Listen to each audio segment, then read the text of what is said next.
LPG গ্যাসের দাম বেড়েছে কারণ এলপিজি গ্যাস যে ফর্মুলা এখানে মূল্যটা নির্ধারিত হয়, সৌদি আরামকোর একটা সিপি প্রাইস থাকে, এটার সাথে একটা প্রিমিয়াম যোগ করে মার্কেটে প্রাইসটা আসে, ইম্পোর্ট প্রাইসটা হয়। তো যেখানে অরিজিন সেখানে যদি মূল্য বেড়ে থাকে এখানেও সেটার প্রতিফলন হবে। ক্রুড অয়েলের মূল্য ছিল কিছুদিন আগে $55-60, সেটা $116 যাওয়ার পরেও এই মানুষের পছন্দের সরকারটি এখন পর্যন্ত আগের মূল্য ধরে রেখেছে। উদ্দেশ্য একটাই, এই মূল্য বৃদ্ধির কারণে যেন মানুষ কষ্ট না পায়। সেজন্য আমাদের প্রধানমন্ত্রী তারেক রহমানের নেতৃত্বে এই রাষ্ট্র যতক্ষণ পর্যন্ত মূল্য বৃদ্ধি না করে দেশের পরিস্থিতিটাকে স্থিতিশীল রাখতে পারবে, রাষ্ট্রের একটা আয় ব্যয়ের বিষয় আছে না, সেই পরিস্থিতিটা যতক্ষণ পর্যন্ত রাষ্ট্র টলারেবল মনে করবে, যতক্ষণ পর্যন্ত সহ্য করতে পারবে, ততক্ষণ পর্যন্ত এরকম বৃদ্ধিতে যাবে না। অন্যান্য দেশে আপনি দেখেছেন যে যুদ্ধ লাগার পরেই মূল্যের সমন্বয় হয়েছে। খোদ মার্কিন যুক্তরাষ্ট্র,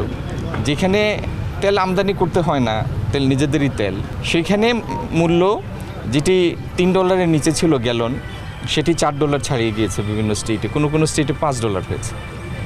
বাংলাদেশ একটা দরিদ্র রাষ্ট্র, তার আর্থিক সক্ষমতা অত্যন্ত সীমিত, সংকীর্ণ, তার রিসোর্স মোবিলাইজেশন সেটাও খুব কম।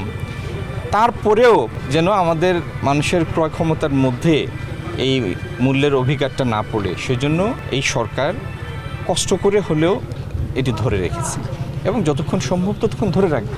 শিল্পের উৎপাদন জ্বালানির কারণে কমার সুযোগ নাই, কারণ যে সমস্ত শিল্প গ্যাসের দ্বারা পরিচালিত হয় সেই সমস্ত শিল্পে গ্যাস সরবরাহ নিশ্চিত করেই অন্য হিসাব করা হয়, সেইভাবেই জ্বালানি মন্ত্রণালয় তার গ্যাস সরবরাহকে নিশ্চিত রেখেছে। বৈশ্বিক পরিস্থিতির কারণে বিভিন্ন জায়গায় কনজাম্পশন কমেছে, যে কারণে রপ্তানি কমেছে। এবং এই যে বিশেষত আমরা যা রপ্তানি করি, তৈরি পোশাক, সেটির রপ্তানি যে শুধু বাংলাদেশ থেকে কমেছে ব্যাপারটা তা নয়, আমাদের প্রতিদ্বন্দ্বী সবগুলি রাষ্ট্রের রপ্তানি কমেছে।